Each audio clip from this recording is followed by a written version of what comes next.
Welcome to today's episode. This is actually the first podcast, first of many. Today I have three very special guests with me today. We'll be talking anything from entrepreneurship to sales to marriage, fatherhood, motherhood, and all things in between. So my name, your host for today, I'm John Soriano. I've been in entrepreneurship for about the last decade. And I absolutely love business. I love learning it. I love growing. I also love being married to my beautiful wife. I love also being a father. And today we'll be talking about all of these topics. So let me first give my guests here an opportunity to introduce themselves, kind of just a quick bio about themselves. So I'll first give it to my beautiful queen, my bride. The best guest you could have had on. That's right. I'm Josie Soriano, the general's wife, entrepreneur, lover of our children, and taker care of the household. And I get to hang out with some of the coolest guys ever. My name is Malik Dayani. I've grew up all over the world. I was born here. I come from an immigrant family. I'm originally from Damascus, Syria. And I've joined solar in the last couple of years, and it's transformed my life significantly. I'm also an athlete as well, if you can't tell, but I love working out. You can tell, Malik. But yeah, I'm excited for this podcast today. I feel like we're going to talk about a lot of important things, a lot of things that have impacted our lives, things that have really made us where we are today. So, but yeah, we're also joined here by... Yeah, my name's Abraham Chavez. I was born in Mexico City. I know people think I'm Middle Eastern, but I'm actually Mexican. Looks can I be can see deceiving. that now. I get that a lot. My name's Abraham, so it's pretty intense. So yeah, I mean, I've been in business, in different types of business and financial industry. I've led different teams before, but lucky enough to kind of stumble upon an amazing team recently. Father of four, I've got a beautiful woman at home who's an amazing support system, and just kind of excited to share with you guys a little bit of the things that I've learned.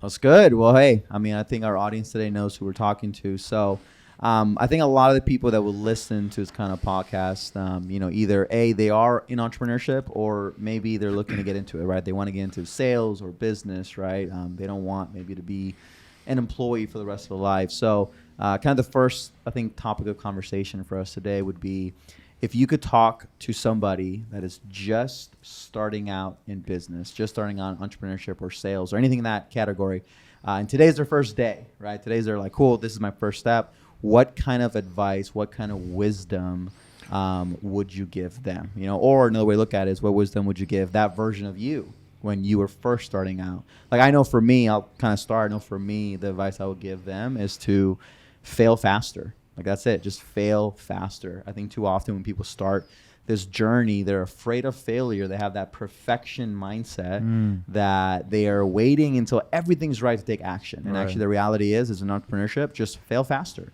Yeah. And with every failure, there's always a lesson. And that's been my experience. The more I fail, there's a lesson. Fail again, lesson. Eventually, you learn enough lessons, you start getting the results you want. So, I think, so what advice would you guys give to our audience for just first starting out in entrepreneurship? So I'll say something that has kind of came up for me lately, and that is to step out of the comfort zone. Because, I'm taking a birthing class, and one thing that the women say when they give their birthing stories is they say, there was this point in my labor where it got so uncomfortable that I just wanted to back out. And they didn't. And so they pushed through, and literally a minute later, their baby was there. But they didn't know that because they were still in that comfort zone, going into that discomfort zone. They didn't know how close they were. They didn't know, man, if I would have just held on for 30 more seconds and just pushed through that I would have this epic win on the other side. So if I could turn around and tell, younger Josie, just do the hard things, step out of the comfort zone. If you're constantly feeling comfortable, you are not going to grow. It's not going to happen. So step out of the comfort zone, do the hard things. Like you said, fail forward, do things that are, stretching your bandwidth. And yeah, get uncomfortable. It reminds me of that story, the 7 feet from gold or something, or 7 inches. What is it? 7 inches. Think or rich. 6 feet from gold, I think. Yeah, that guy that gave up when he was inches away from gold. Right. It's like just push through those last seconds. That's good. That's great advice. Well done. That's why I married her. So wise. One thing that I'll add to that. So I definitely need to start watching more giving birth videos. 'Cause I feel like There's a lot to learn there. Really like open up my mind and just never underestimate women. No, but one thing with entrepreneurship is one advice that I would give myself or just anybody starting off in general is do it, run with it, and like just do it. Like be consistent with it. You're just like John said, don't chase perfection. You're not going to be perfect. Nobody's perfect. Even the people at the highest levels today were never perfect. Even to this day, they're not perfect. But entrepreneurship is more of like personal development. I feel like the most successful entrepreneurs are the ones that really develop themselves in all aspects of their life, whether that's in their family, whether that's their personal things, their personal struggles, their addictions, things like that. It's more of a journey with yourself. It's beyond the numbers and the money. It's more of the journey with yourself. The more you could develop yourself, the more you could elevate yourself, the more people you could surround yourself with that are in that state of mind and trying to evolve and trying to become better, the better it's going to make you in your business, regardless of which industry you're in. So definitely try to focus on personal development in the smallest areas, like literally in the smallest areas, like evaluate yourself and figure out just what are some things that I could change about myself. Because if you're not like fully developed or in that mindset of like, I want to continuously evolve, then you can't build an organization. You can't influence other people to do the same. Wow. So yeah. One thing we say in our house is just be 1% better. Just 1% better every day. It adds up. Yeah. I actually second that. That's what I was going to talk about. But I think more specifically with personal development is read books, audiobooks, because I was lucky enough that early on I had a mentor. And by the way, getting a mentor is huge. If you're just starting off, like you need somebody who has already done it, that's going to show you the way, that's going to give you the shortcuts. But I think personal development with books and audiobooks has absolutely changed my life. Somebody spent their entire life trying to figure out psychology, trying to figure out parenting, trying to figure out relationships, and they've condensed it down into something that you could plug into within 4 to 5 hours listening to it or reading, because then you can upgrade it, like Malik said, in every aspect of your life. And that's something that's helped me out. Emotional control in entrepreneurship and business, I think, is completely underrated. I think if you have the ability to control your emotions and influence others, then you're going to be able to get what you want. Because if you have a goal, but you're also controlling your emotions, not giving up on the failures and pushing forward, you're going to be able to reach what you want. I mean, literally anything, it's cheesy what they say, but think about what you want and you become that, it's 100%. But it starts with you developing your skill set. And I think books, audiobooks, and mentorship is probably the first thing that I would tell somebody. That's good, man. And I know, like, as you develop your skill set, it starts to pour into other areas of your life. Yeah. Right? I mean, there's no such thing as, I think, keeping business and personal separate. Like, they're married together, right? If you learn to be a great entrepreneur or a great salesman, a great leader, whatever, like, you're naturally also going to become a better husband, a better father, a better friend, a better son. So how has entrepreneurship for you guys impacted other areas of your life? I know for me, like, it's helped me become a better father and a better husband to my wife, right? I know that everything I've learned in the last few years, I mean, Josie and I have been married 2.5 years.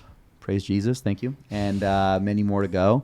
But I know that everything I learned prior to us being married, from leading a team, right, understanding sales, understanding the art of communication, I know it helped me a lot in us having a great marriage, right? We're not perfect by any means, but I do know that a lot of the success that we've had in our marriage has came from things I've learned. So how would you guys say that, also embarking on this entrepreneurship journey, how has it impacted other areas of your life? Yeah, I mean, I could start with that one. It's completely and radically changed my life, because you have to be accountable to yourself and to other people, especially if you're leading teams. And going to a job, you could be great at the job, but if you just clock in 9 to 5, 7 to 4, whatever it is, you get paid just to show up. And eventually, if you get good at it, you start taking shortcuts, you get lazy. And one day turns into a month, turns into a year, turns into 5 years. You're kind of in the same situation. As an entrepreneur and working for yourself, you are your own boss, but you also are your own critic. You also are the person that's holding yourself accountable. And when they say sky's the limit, it really is based on what you're willing to push forward through. So I think that's helped me out in every aspect of my life. As far as the monetary thing, I mean, I'm in the best position financially I ever have been. And that's obviously translated into being able to provide for my family in a way that I've never been able to. Like, not thinking about money is a pretty cool thing, you know? Like, I remember... Like, you go there and you're like, do I want... You don't have to decide between the chicken or the steak. You get both. No, I'm going to get the steak. Or both. Yeah. And the lobster. Definitely both. Or maybe 3 of them. Yeah, exactly. I go eat with Malik. The dude gets like 3 plates. He gets 3 burrito bowls. I'm like, what the heck, dude? That's actually a funny story. They literally paid me $150 if I ate the... Because, like, I thought we were going to... Because in California, usually when you go have brunch at a place, it's like, you know, it's like pretty bougie, or it's like more...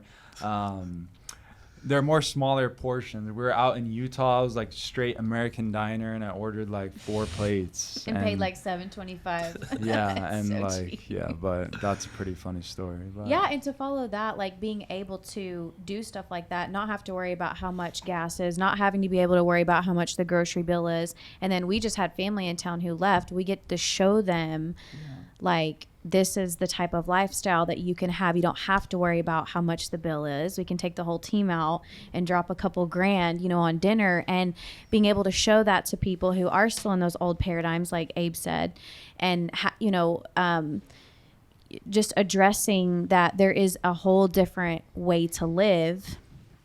And I think entrepreneurship has definitely opened that up. Yeah, it's good. And that actually reminds me, like you're talking about paradigms, right? I find that what holds people back a lot when they first start this journey is the fact that they have to unlearn a lot of things and then learn new things, right? And a lot of times the things they need to learn, they don't even know it exist. You know, so I know most people, I would venture to say, didn't come from a family where their parents were successful financially, or they managed their money well, or maybe they were successful financially, but they also didn't maybe show a good marriage or a good fatherhood, motherhood, and all that. So what would you guys say are like some paradigms that people are going to need to overcome as well? You know, I know big ones like poverty mindset. I think all of us, to some degree, have some type of poverty mindset, right? Some people, they think they need to save more money. And then we always say, no. The question isn't, how do we save more money? How do we make more money? How do we earn more money Yeah. so that we can get what we want, right? If we want something, it's not like, cool, let's save here and there and there. Yeah. Let's not do Starbucks for 30 days, you know, and save $100. It's like, no, just go make $100 and How still can I- get how can I- Starbucks. yeah. Go make 200. You know, so that's one thing, right? People sometimes go into it with a paradigm of like an employee mindset, a poverty mindset, a fear mindset. So what would you guys say, like, or maybe personal stories for you guys? What are some kind of stories of like, hey, I had to overcome this way of thinking?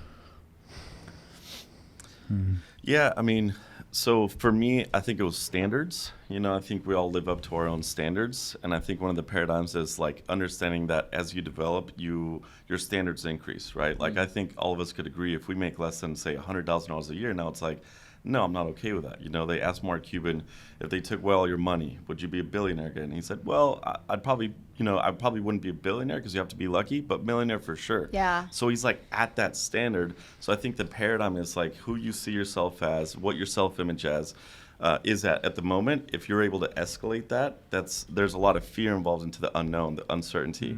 And I think the paradigm shift should be like, it's okay, you know, like this too shall pass. If it's good, this too shall pass. If it's bad, this too shall pass. And just move forward, keep progressing, and not see yourself as the same way that you've seen yourself your whole life, or else you're not going to become a better person, a different person.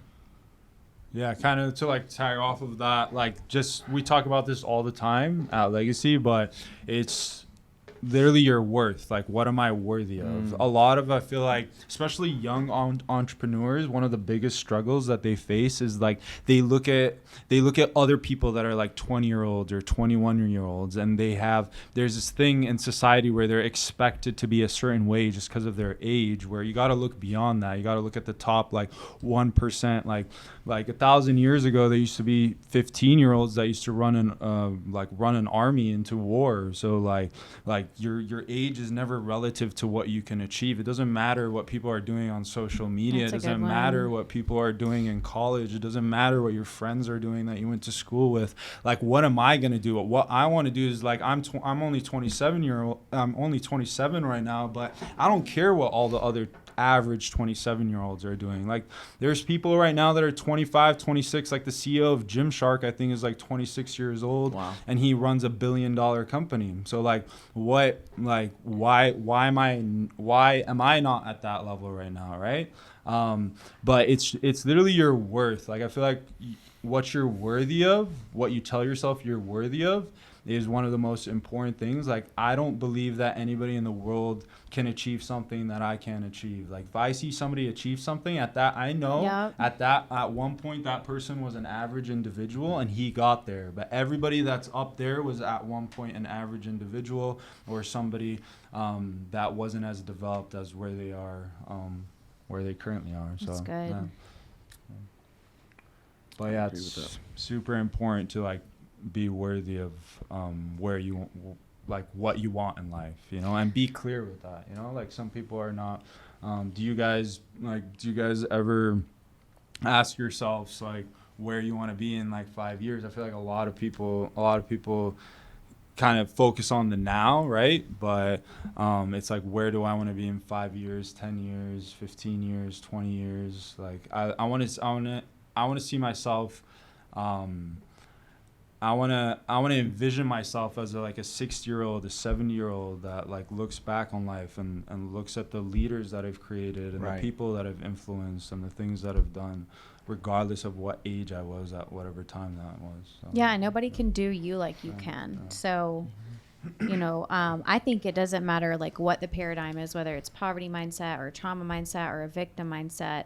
If you come into entrepreneurship when you're, let's say, 27, and you have to look at, you've had 27 years of learning family paradigms, cultural paradigms, religious paradigms, what the school has taught you, whatever it is, you, like you said, we're going to have to invest at least an hour a day of rewiring yourself because you have been taught something for 27 years. And entrepreneurship is a total 180 from, you know, the 9-to-5 grind. So we need to go in, we need to completely rewire ourselves so that we can, you know, what is it they say? Insanity is doing the same thing over and over and expecting different results. So we have to do something different and learn something different and move differently if we want to get different results. But I think that's a really good question you proposed to us. Yeah, I mean, it's good. I mean, I really think our generation is shifting. I think our parents were the ones that kind of, like, did, you know, the college and go to school or get a degree, work for 40 years, retire on a pension. And, you know, back then the jobs were good. You know, employers really took care of their people. You know, people could actually work for 20, 30, 40 years without fear of termination because of something simple. But I do think that our generation is changing, right? I do think that if you really look at technology, for example, cashiers will be obsolete in the next 2 years. I mean, we already have self-checkouts, right? You know, we're seeing less and less cashiers, right? I mean, Elon Musk is talking about bringing cyber trucks, right, to where you don't even need a truck driver anymore, right? And if you think about how many Americans, right, are truck drivers, it's an insane amount, right, with all the technology. So I think it's important that people understand that, hey, I need to be building a skill set that is not easily replaceable. Exactly. Like the art of cashing somebody out is easily replaceable, right? Cleaning, kind of easy, right? But selling, leading people, right? Understanding systems, being a visionary, right? These are things that robots can replace. So it's important that, you know, people understand that, hey, I need to make sure I'm building a skill set that is not easily duplicatable, right? And it's going to involve work, right? It's going to involve you taking risk, right? Because if it's easy, then everybody will be doing it, right? Yeah. But if it's hard, so I kind of want to transition that into now leadership, right? I think, you know, Josie will first tell you, I can get very political, and I'm not ashamed of it, right? I'll be the first one. Call me a conspiracy theorist, whatever. But I'll get political. Seeker. Yeah, truth seeker. That's Right? Truth pretty seeker. true. One of the, like, within like a week of meeting John, we were already talking about, like, issues in the Middle East, like, things to, like, but he's very genuine with it. And, right, like, because open. here's what we need, especially in America, right? We need effective leadership, right? We do. Like, of course, yes, we need effective leadership in the business world, right? But you know, it's crazy when people say like, oh, I don't get political, I don't get involved in that. I'm like, I do. I'm like, do you not realize that politics does impact your life? Like, who's in leadership at the highest level, at the lowest level, who's in leadership in the courts, in the Senate, right? All these things do matter. The world does need good leaders, right? So I'm passionate about leadership because I think we need good leaders, right? So like, how would you guys define, what is a leader in your definition, right? How do you define a leader, right? How do you say, yep, that's a leader, you know? Because I define leadership as just servanthood. Right, a leader is someone that serves their people, right? Whether they are serving one person, first of all, themselves. Right? Everyone's a leader to themselves. Maybe they're serving one person, right? Maybe it's a stay-at-home mom, right? That has one child. Well, great. Are you leading that child to the best of your ability, right? Or it's a sales leader. Hey, you have 15 people. Are you leading them? So, how would you guys define a leader in your own words? I feel like the best leaders are the ones that know how to lead themselves, because one of the biggest struggles of in humans is like, first you got to lead yourself, right? Everybody has struggles, everybody has their angels, their demons, right? Fighting between them. So you got to be able to lead yourself first. Once you lead yourself, how are you going to create other people who are going to lead themselves as well? Lead themselves and then also lead other people. So how many leaders can you create? So it's like first you got to lead yourself. You got to teach somebody else to lead themselves, and then that person needs to develop so much that he's able to lead other people and then duplicate it as well. So one of the biggest things of being in leadership is like putting others before you. Wow. Always envisioning whoever you're leading at the highest level. Never underestimating anybody, no matter how they look, where they come from, what languages they speak, their beliefs. Because everybody can evolve, everything can be modified, right? Their beliefs, the things that they tell themselves. So that's my biggest take on leadership, is how many other leaders can you create? But it all starts with yourself and the battle between yourself. That's good. I think I made that mistake early on in my leadership. I did underestimate people. I looked at them, and based on how they came off, how they dressed, how they talked, what they looked like, I was like, not gonna be successful. You know, we have this guy in our office, right? Jake Elliott. You know, he's one that when I first met him, I underestimated him. Same. I was like, there's no way this guy's gonna be successful. Exactly. And he's one of the top earners, not just in our division, but probably the industry, right? Like the dude would probably do close to $1 million this year, if not over $1 million in just personal solar commission. So I think you're right. I think it's not about the external. So a leader doesn't need to look at the external. A leader needs to look at the internal, right? What's inside them? What's their paradigm? What's their value system, right? Do they believe in themselves? So that's good. I definitely learned that one too. I think there are so many. Go ahead, Abe. No, go ahead. Ladies first. I think you're a race to gentlemen. I think there are so many characteristics that make up a leader. And one that you are exceptionally good at, John, is taking radical accountability for everything that you're stewarding. Taking, radical ownership for if you have a rep that's not performing. Oh, well, it's them. No, it's you. You've told me that it's not them, it's you. Well, what if they don't do personal development? Or what if no, it's still you, because you recruited them. You didn't read their energy right. You're the one that brought them into the organization. So like everything does come back to having radical accountability and taking ownership for you and how you're pouring into others and where your organization is. And if there's a problem, and I think you're really good at this, saying, where did I mess up? Instead of saying, where did you mess up? So taking radical ownership and accountability for yourself and for others. Yeah, that's good. One of my favorite characteristics of a good leader. Yeah, I think leadership is a pretty interesting thing, because for most people, when you talk about leadership, we think of like good leaders. And we think of like leaders that we look up to. But leadership, in my opinion, is really just influence. Wow. Influencing yeah, it's people. Good. Because Hitler was a leader. Yeah. Even though we don't like him, right? Yeah. Stalin was a leader. I mean, you think of like these leaders that eventually became dictators, but they weren't born into that. How did they get to the position where they've led so many people to do so much harm to others? Yeah. So I think leadership encompasses anybody that's able to influence others to their ideal or towards their ideal. Totally. I think leadership too, we look at the top, right? The CEO, the main person in charge.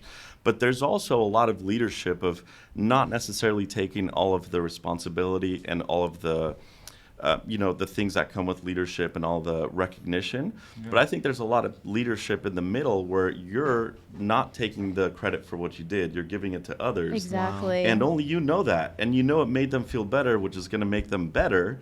But I think that's also leadership. So I think leadership is really just leading, taking people towards where they haven't gone, where they want to go, where they don't know that they can go, and being able to have the vision and have the communication skills, because I think we could all agree good leaders are always great communicators, right? Yep. And so being able to communicate with people and instill the vision in them to reach that goal. That's so good, Abe. Yeah, I think it just encompasses a lot. But I think leaders, you think of the best people, but there's not the best leaders. I love that. No, you're right. I mean, the currency of a leader is, you're right, influence. Yeah, it's true. Yeah, it's good. I mean, you're right. Hitler had, he was a leader, and honestly, the term good and bad is subjective anyways. It's right? true. Someone can look at, this one thing and call it good. Another person looks at the same thing and calls it bad, right? Mm-hmm. So you're right. I think the way to measure a leader is influence, right? Do people say, or do people do what they do because of their position, or do people say what they do because they believe what they believe, right? Mm-hmm. And I think a leader needs to have conviction as well, right? Conviction that, hey, and that conviction, if they have influence, and that conviction will carry to their following, right? Who follows them. So transfer of energy. It's very important that, hey, if you're calling yourself a leader, because especially even today in the social media age, we see a lot of people that have like 100K followers, 200,000 followers, right? And on the outside, it looks like they're a leader, right? It looks like, I have a, but in reality, it's actually a small thing. If you actually watch, for example, their like how many comments are they getting? I see a lot of guys that have like 100,000 followers, and then you look at their comments on social media, and they get like 2 comments. Yeah, it's like, dude. Or you can have somebody that has 1 million followers. They haven't monetized. They're not making a dime off their social media. You can have somebody that has 300 followers, but all 300 people are buying. They're making more than the 1 million followers. Yeah. So, yeah, it is. It's good. Influence, right? So no, that's super good. You got something? No. That's good. Yeah, I mean, with social media, it's definitely like one thing about social media is a lot of people tend to come off like perfect, or they're selling a fake perception of like what's possible, especially like in the fitness industry, for example. Like a lot of people that you don't know that are in the fitness industry are on steroids, or like on SARMs, or on like, they're not giving the whole picture. Yeah, they're not giving the whole picture. And it's like some of the guys that you look at, you're telling me SARMs is not good for you? No. Some of the guys no, I'm not saying it's not good for you or not. That's somebody's own decision whether they want to do it or not. Just like alcohol, right? But they're literally selling the fake perception of what's possible naturally, right? Same thing with women, right? Whether they're getting like fake booties, or they're getting like, but they're saying squats did it. Yeah, saying squats did it, or selling that fake perception of like what's possible. You got to remind yourself like what's on social media is not always 100% the truth, or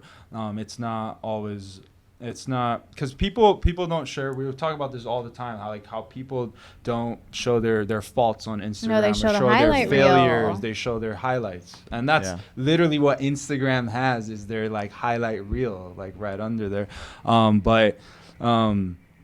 Just try not to. You could be influenced by people on social media, but I would learn more from like podcasts, or people who have like made a statement, people who have like actually influenced people, not just with like workout videos or like looks, or like really with their cars or the money. Like, how did you get there? Like, what battles did you face?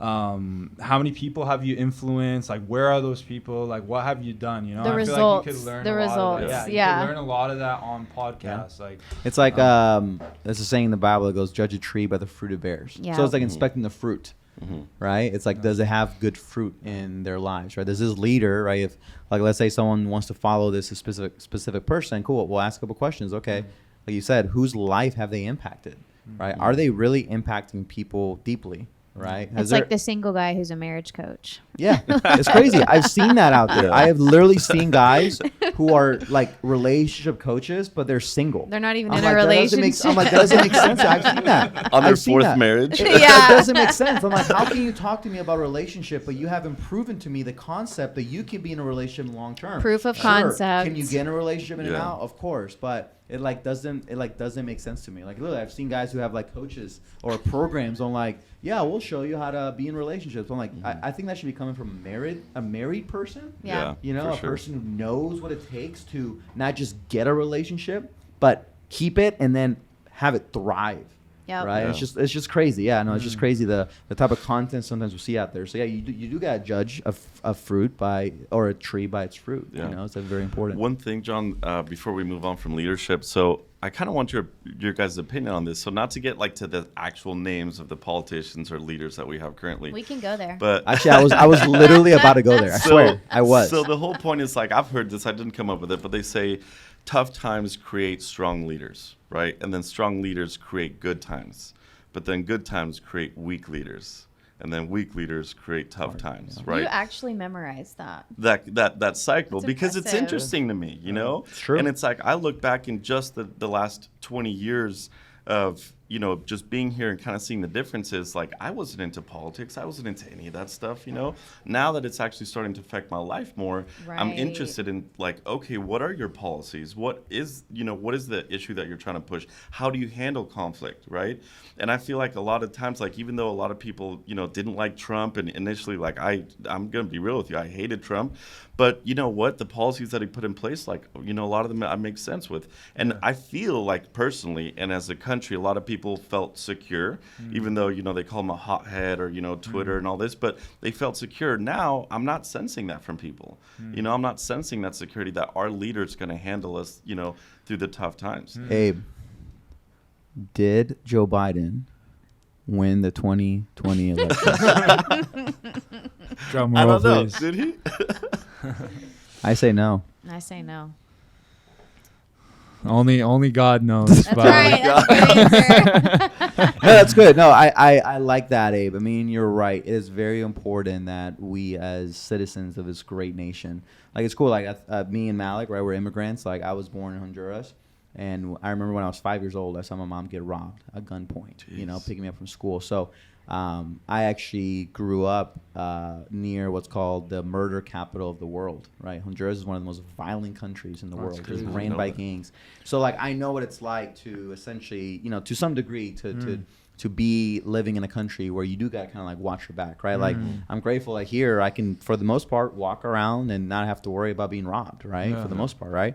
So we do live in a great country, and I think it's important that we recognize which leaders are in charge of this country because how they lead their policies, right? Not necessarily their personalities, because you're right. Trump he was very hot-headed, and yes, he sometimes would say things that maybe you shouldn't say. He but did have a pair of balls, though. yeah, and Yeah. at the heart, at the core of his character, right, he truly cared for his country, and that's why for me, leadership is servanthood, right? Yeah. You saw that he really cared for for the people of this country, and he prioritized right America. And something that we're seeing today is like this kind of like globalist, like, oh, everybody come here. It's like, no, first take care of your house, right? Because if I can't take care of our house first, how can I then be more effective in taking care of other people, right? Same thing in politics. It's like, cool, we have countries for a reason. Take care of our country first, because if America can be secured, right, borders, right, economic health, right, stuff like that, you know, help with families and stuff like that,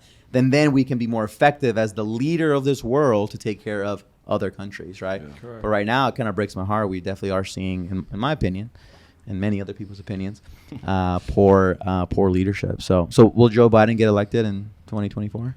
No. Probably. No.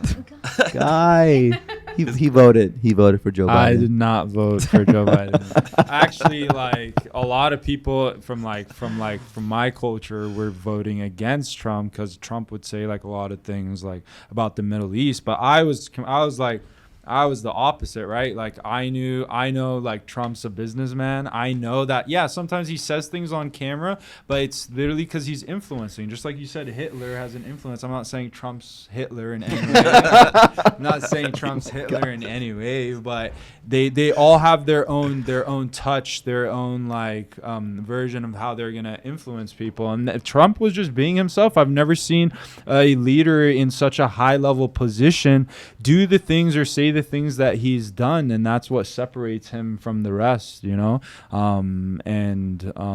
Yeah, I don't think Biden's gonna be elected again, because screw that. And I would rather see a president who says exactly what he thinks, even if it is outlandish, than watch Joe Biden, like we did the other day, read off the teleprompter. He was like, end line. Period. Like, what do you guys repeat I quote? want somebody who can think for themselves. Yeah. What do you guys think of like the next generation of like presidents being like at a younger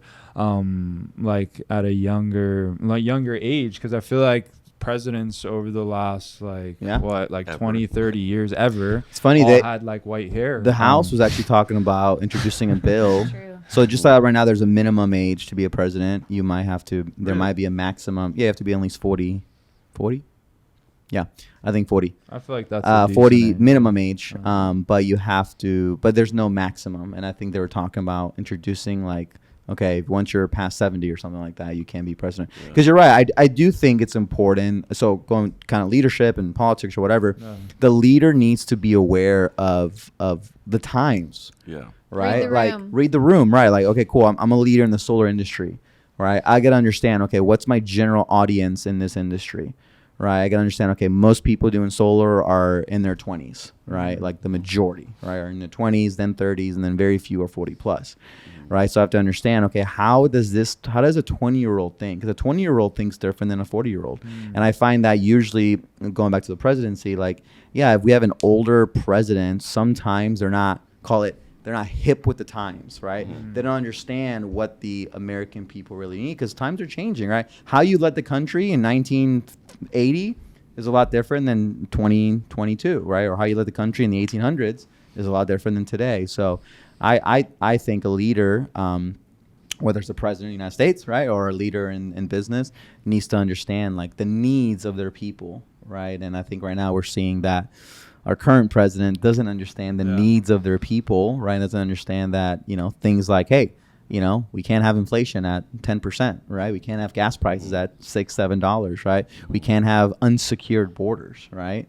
So, like, things like this are very, very important. So Yeah, and so that actually brings up a really good point, because I read this or saw it somewhere that they said typically, when people get, older, right? I'm not like necessarily throwing an age out there, but we see them as almost like not as competent, right? I know that when I'm sitting with somebody older, like I kind of want to talk to your kids, because I don't know if you're fully understanding what's going on here, right?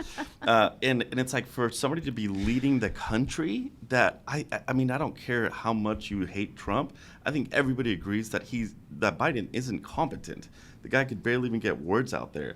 And that's who's leading the country. I feel like out of the 300 million plus people that live here, there's somebody much more qualified than that. And that's also another kind of like question, not to steer it away, but do you guys think that we should be able to have a president that wasn't born in the United States? That's tough. I mean, I'll answer that because I wasn't born here. And I told Josie, I'm like, I don't know, maybe politics calling my name in the next 20 years or something like that. I've thought about it, maybe governor one day. But Governor Soriano, 2040. I'm voting. Definitely voting. Thank you. Governor of California. I'm voting. So it's funny you say that. I would say, I think in the grand scheme of things, probably not, because there is pride in kind of where you're born. I know me, born in Honduras, and the whole reason I think a president has to be born in the United States is just in the event there's ever a conflict with that country, you're not biased towards that country. Yes, the reality is although I haven't been in Honduras since I was 6 years old, but knowing that that's where I come from, knowing that that's where I was born, let's just say I'm a president and one day we go to war with Honduras. The truth is I would be biased towards them. Like my ability to make decisions will be clouded by the fact that I'm like born there, right? Versus someone like Abe, who were you born here? Mexico. Oh, Mexico. Okay, or Josie was born here. Let's say Josie's president, right? Like she wouldn't because she doesn't have any type of emotional attachment to Honduras. So I mean, I would say I think it's good that it's because I believe a president or a leader in general needs to have pride, right, in the roots and of their company, or in this case, right, the presidency. I think it's important that we do that, right? Like me as a leader, right, I gotta have pride in legacy. I gotta have pride in valor. I gotta have pride in what I do. It's important, right, that I do, because I'll be a much more effective leader, right? But if my loyalty or my pride is a little bit divided, I'm not as effective. So I would say, to answer your question, I think it's good. You know, this is coming from a guy who maybe one day I would love to be a president of the United States, but I legit can't. Like, but I feel like small factors can affect that. Like, let's say you're married to somebody from Russia and they were born there and they're heavily involved in that culture, but then you were born here, so you could be kind of biased to that as well. True. So I feel like that shouldn't maybe you should have lived here for a certain amount of years. You or should served your country. Yeah, or served your country, like a Marine. I don't see why a Marine born outside shouldn't be able to run for president or be a, because what it means when you take an oath is you are a U.S. citizen. We're equal to one another in this country. So I feel like small factors like that could influence like I said, if you're married to somebody from I would Russia. rather have an immigrant for president right now than Joe Biden. I think anybody. So that's good. I mean, that's awesome. Let's wrap it up here, and kind of before we hop off, we've talked a lot. We've talked about entrepreneurship, about business, some sales, politics. I could do a whole podcast about politics. I mean, really, politics in a way is leadership. If you really think about it, people think it's like this, it's like looking at the law. It's really leadership, you know. Yeah. So kind of how can people find you guys on social media, right? Like, where can they go to learn more about just who you guys are? So why don't you guys just kind of shameless plug. Shameless plug, yes. As we kind of wrap up this podcast. You want to go first? Yeah, well, you can find me at The General John. Where at? Instagram. So I'm on Instagram at Josie Lynn, JOZILINN, and I do life coaching, growth coaching. She's also married, so you single men, she's married. Yeah, so don't at me. Taken. Yeah. Don't at me. You can find me on Insta. I am not married, for all the ladies. Oh, let's go. Hey, listen, all I'm saying is if you're looking at this and you're like, damn, look at that hunk of meat. All right, I got to get the approval. And I do too, so. I got to get the approval. If me and Josie say no, sorry. It ain't happening. You're out. That's actually true. But yeah, so my plug is I'm on Instagram at malik.dayani. That's MALIK.DAYYANI. I post a bunch of fitness content, some motivational advice as well. Sometimes I'll post solar stuff if John really gets onto me. Give us a flex. And you're not on steroids. And I'm not on steroids, but I'm not against people who are on steroids, because that's just their own decision.